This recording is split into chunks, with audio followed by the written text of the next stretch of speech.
friends.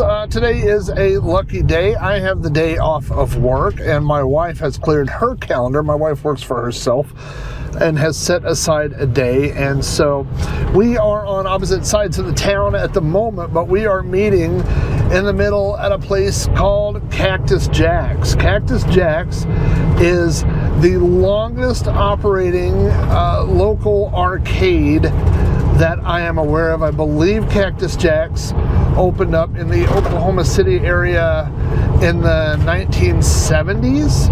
I started going to Cactus Jack's in the 1980s when I was a teenager. When I started going to Cactus Jack's, it was kind of considered to be a seedy kind of place. It was not what we associate arcades with being today. Video arcades have changed over time. Today, I think when people think of arcades, you either think of very kid-friendly places like Chuck E. Cheese, things like that, or you might think of the barcades, these places that sell alcohol and are 21 and over to get in. And there's a reason for that business model. It's because charging 25 cents to play a game is a pretty difficult way to make a living these days. Now, there are places that just charge you a one-time entrance fee. One of my favorites in Arkansas is the Arcadia Retrocade. The owner of that place has put tons of blood, sweat, and tears into keeping that place open and fixing arcade games. I was an arcade game collector about 10 years ago. Well, I started about 20 years ago. I decided, what happened was the bottom basically fell out of the arcade machine industry. There was no market for arcade cabinets. The arcades closed down, and all these operators were stuck with hundreds and hundreds of arcade machines that they had stored, but there was no place to put them. Nobody wanted arcade machines. They took up space, and people weren't playing them. And so there was the market got divided into thirds, but the thirds were not equal.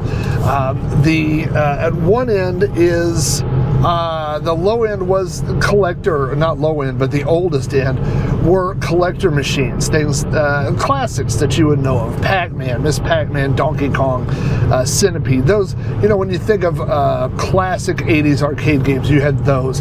And those machines had some value. At the other end, at the high end, or the newest end, were brand new machines, like the brand new Mortal Kombat, the brand new Tekken, the fighting games, the big racing games, things like that. Those also had value. But in the middle were about 15 years worth of arcade machines that were absolutely worthless. You couldn't give them away. And they started, these companies had traveling arcade auctions, and I used to go to these auctions. And the very first auction that I ever went to, I saw a game that I had played when I was a kid. It was a game called Map Mania. It was a wrestling game. So if you were into professional wrestling in the 80s, this is what it was like. There was a character that looked a lot like Hulk Hogan. There was a guy, they weren't the official characters, but they looked a lot like those characters. And I ended up buying that arcade machine, a machine that I loved and played as a kid, for $35. I bought it, I brought it home, and that's what got me hooked. Now, it worked mechanically, it worked fine. The monitor worked, the joystick worked, the buttons worked, but the cabinet itself was kind of ugly. It was beat up a little bit, and so that was kind of where I found my niche in the arcade collecting world. Is I would buy inexpensive games that worked mostly, but also cosmetically could use some upgrading. And so I learned how to paint machines, and I learned how to do sanding and a little woodwork and stuff like that. So that was kind of how I got started in collecting arcade games.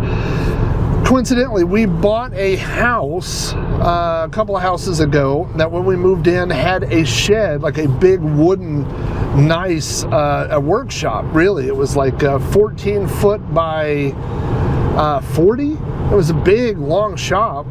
And as a birthday gift, my wife surprised me and totally redid it as an 80s arcade. She put down black and white tiled carpet.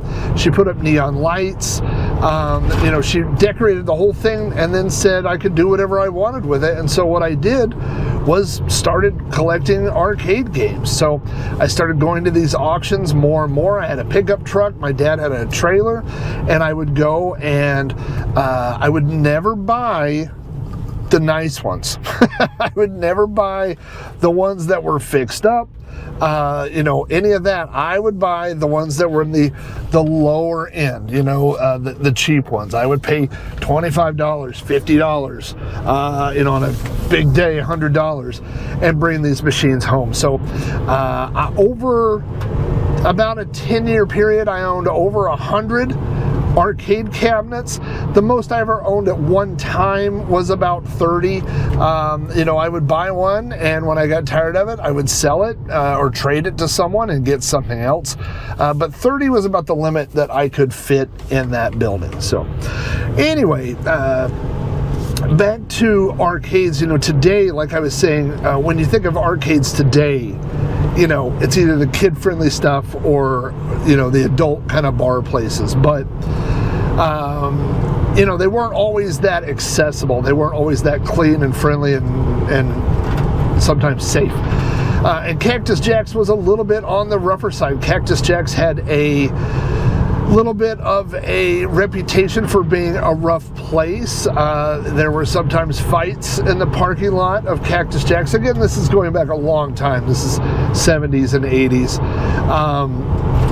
There was when I was a kid, there was a cigarette machine in the arcade, and I believe it took tokens, which is a little bit strange.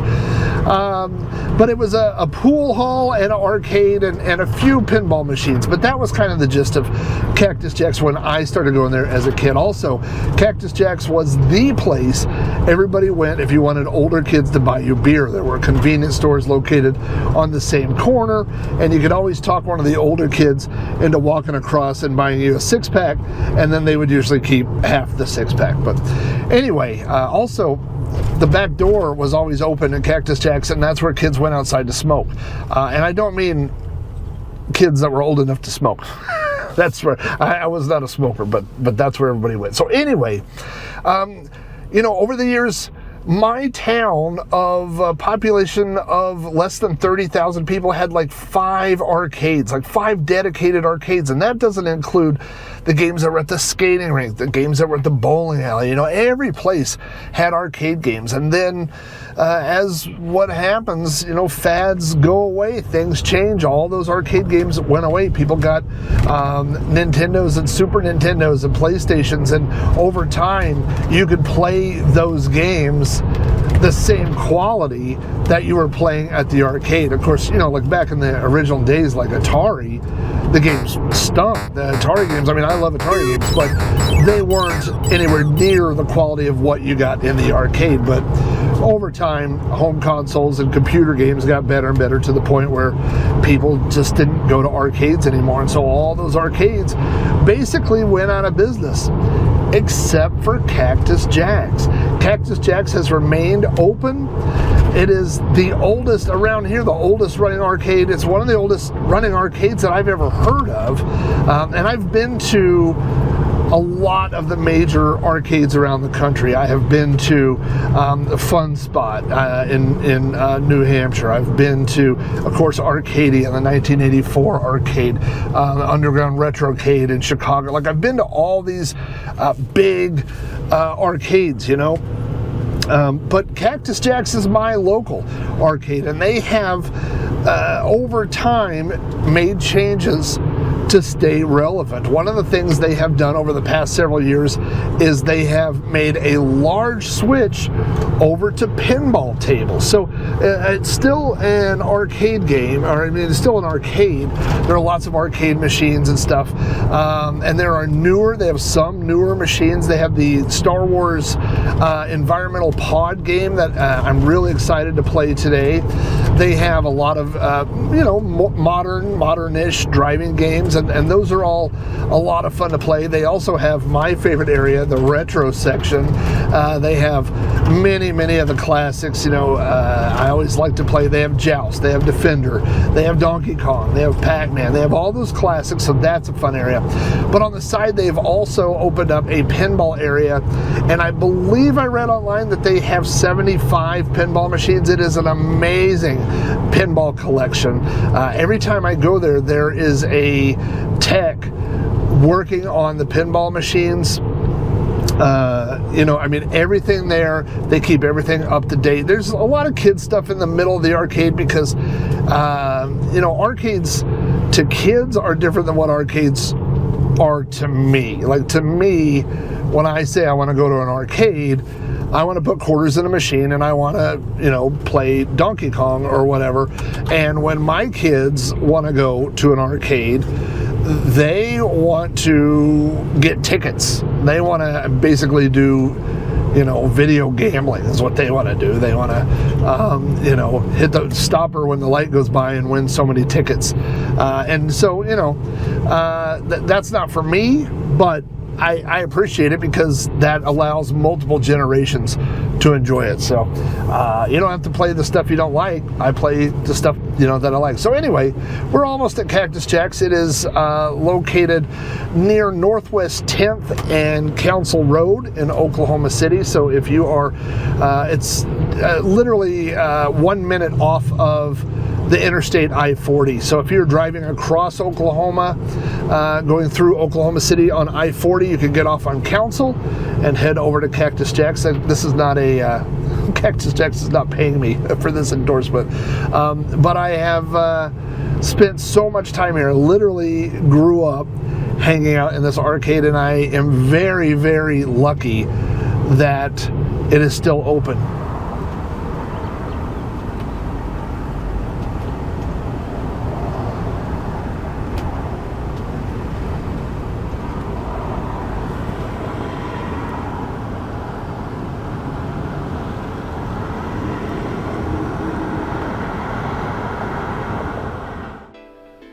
Cactus Jack's opened its doors in 1974.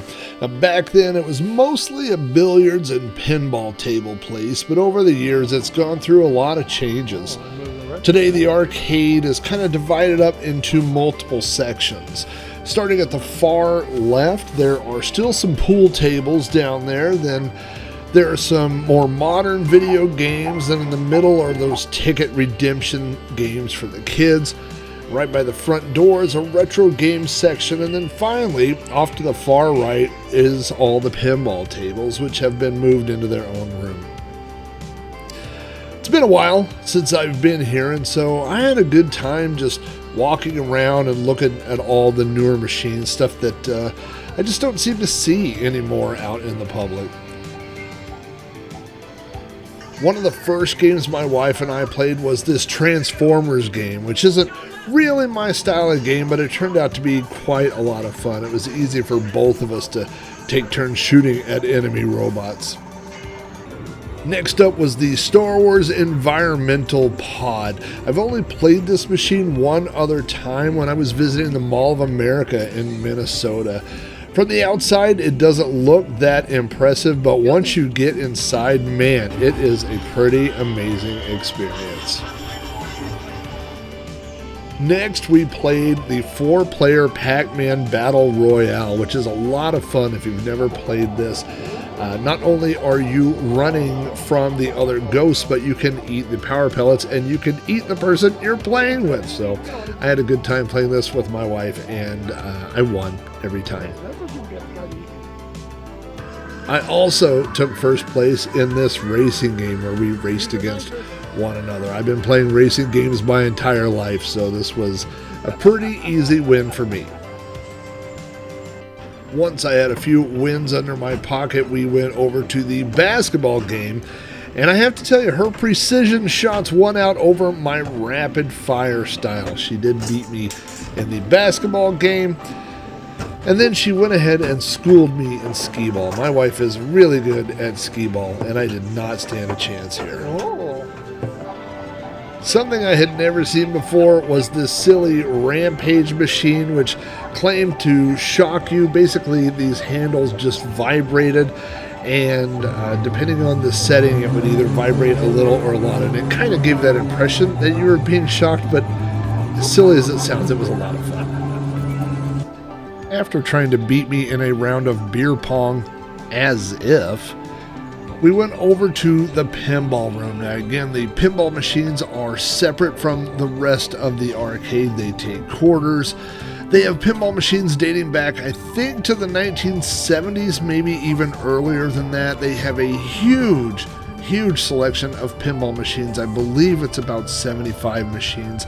They have there's a brand new Jaws machine that just came out this month that they have. So they have a really wide selection of games. I played this Stranger Things pinball machine, which was a lot of fun, and pretty much every classic game you can think of. Addams Family, Black Hole, all these big names in pinball tables, they have every single one of them there, and they all work perfectly.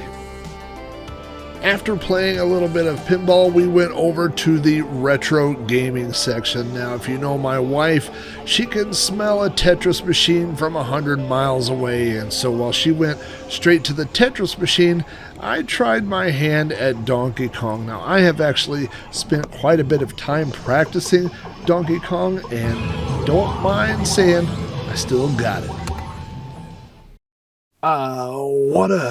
What a great time we had today at the arcade. I was a little upset that my wife beat me at both skee-ball and the basketball shooting net. The basketball shooting net was my jam back in the day. I can't believe that I lost playing that, but we had such a good time. It's always fun to sit down and, play like the racing games and stuff like that, because you don't have to know how to play a racing game. You just step on the gas and you steer. You don't have to know anything about the game. So good time playing that. Lots of fun stuff, and a lot of good times playing pinball. Pinball is a whole separate animal. If you find a pinball machine somewhere, you should just play one. Don't buy one. They're super expensive, and on top of that, they're just they're a nightmare to take care of. The maintenance and stuff is really high. So a lot of arcades where you go in and you pay one price to play all the games, the pinball machines may be extra or cost a little bit, and that's why, is because the maintenance on those things are just so high. So anyway, we are backed up over on the side of the arcade. The arcade, Cactus Jack, shares a parking lot with a car repair shop, and there's several cars parked over here, and there's nobody here. So I'm not really worried about being spotted for the night, really. I'm just parked over here amongst a bunch of cars. There's no fence or gate to keep anything in or out, so I don't expect any issues tonight.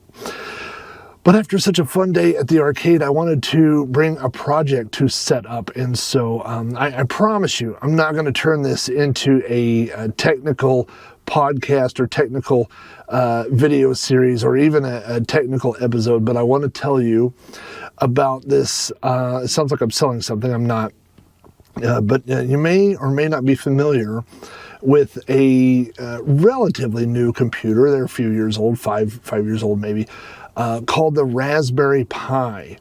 Now, if you're not in computer circles and technology, you've probably not heard of a Raspberry Pi, and if you are in those circles, then maybe you have. But let me show you a Raspberry Pi computer that's not in the case. This is a Raspberry Pi computer. This processor that's on here is not compatible with Microsoft Intel Windows. You can't, I know I just jumbled a bunch of companies together, but it's not a Intel processor. You can't run Microsoft Windows on this, but you can run, it comes with its own operating system called Raspberry Pi, Raspberry OS.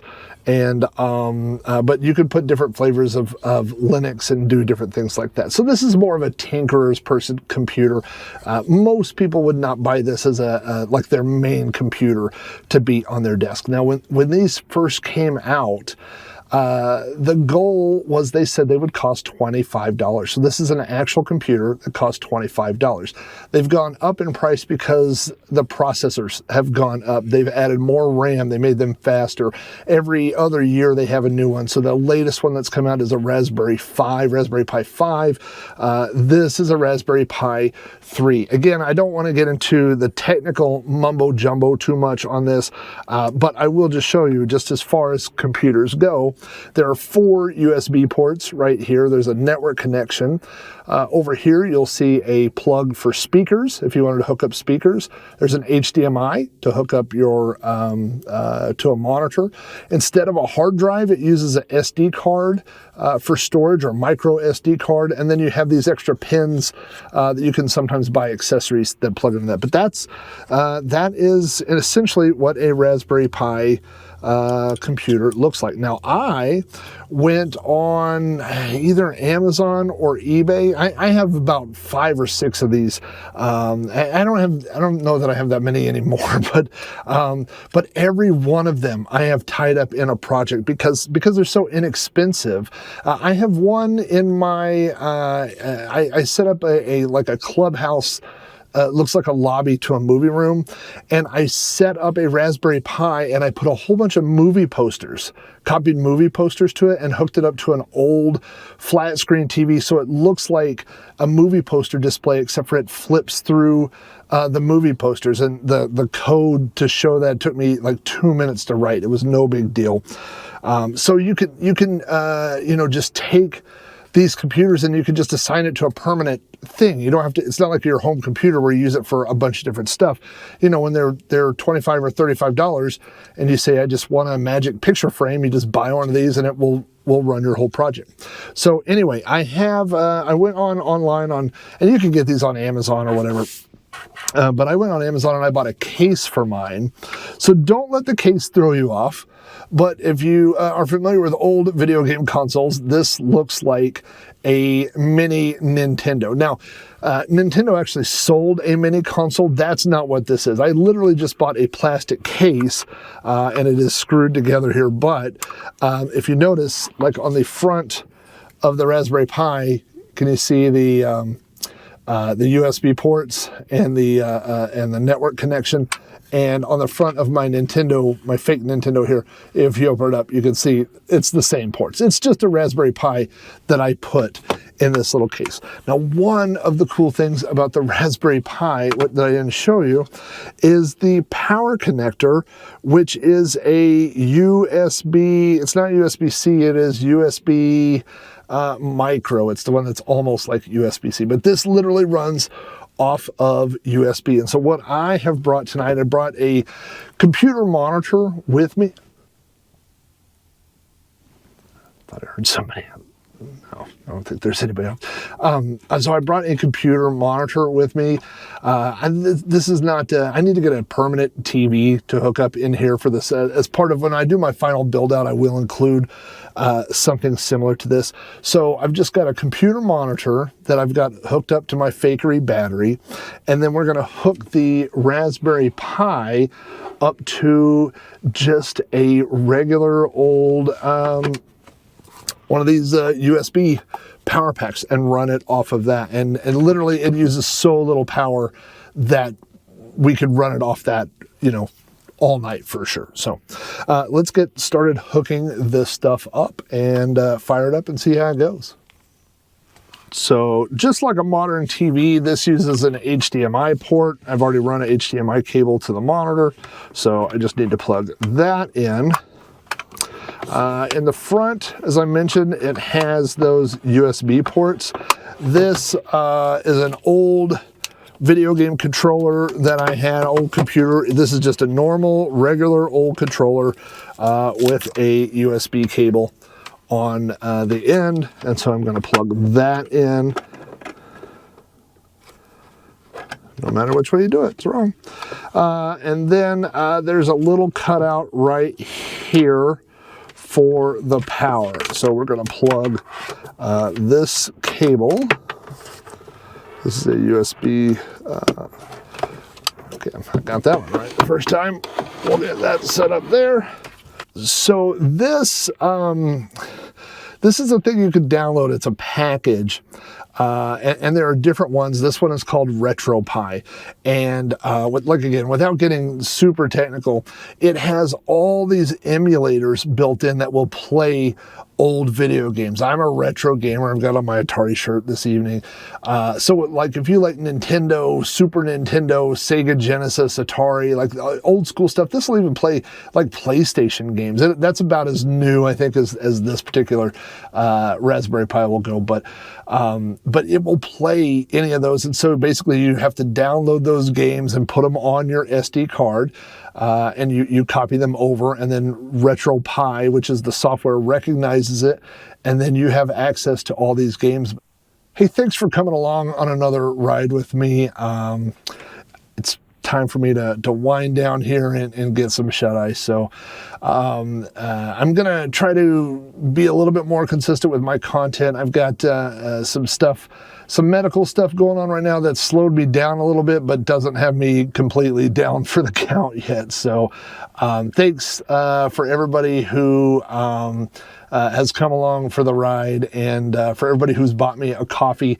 Thank you so much. The coffee is like the juice, the adrenaline, whatever they call it, the butane in my veins, whatever. That's the coffee, man, that keeps me going. I don't have any other vices. So thank you for buying me a coffee, and I will see you guys on the next episode. Thank you.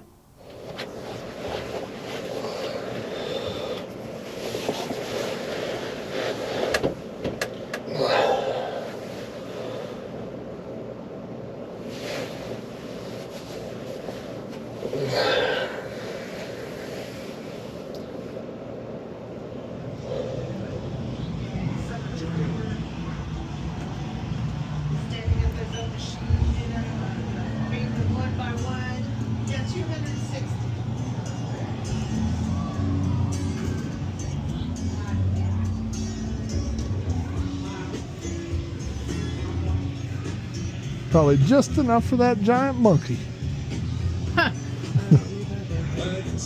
What's that? I said I don't need that damn thing. Oh. 260. Well.